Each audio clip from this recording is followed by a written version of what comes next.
200 years, the Williamsville water mill has stood the test of time.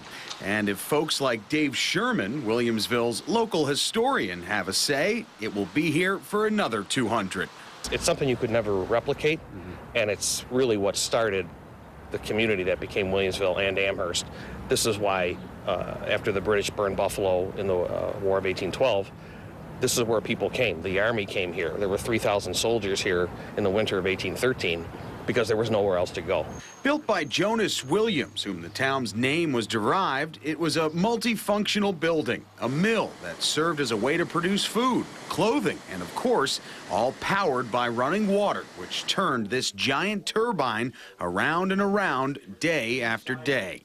But perhaps the most astonishing fact about this building is not what happened after it was built, but how it was built to begin with.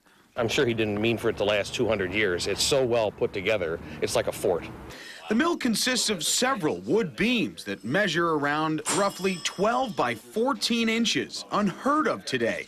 But perhaps the most spectacular feat of all is how the equipment for the mill itself was actually installed.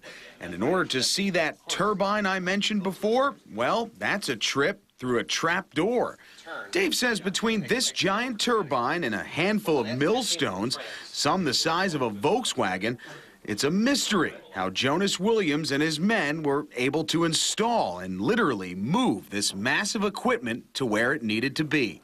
You could recreate something like this at Disney World or the Epcot Center, but it wouldn't be the real deal. And I think people need to see that, you know, again, you could read about this, you can see a documentary, but if you can stand and see how these timbers were cut and notched together to withstand 200 years of Buffalo weather, for one thing, it's amazing.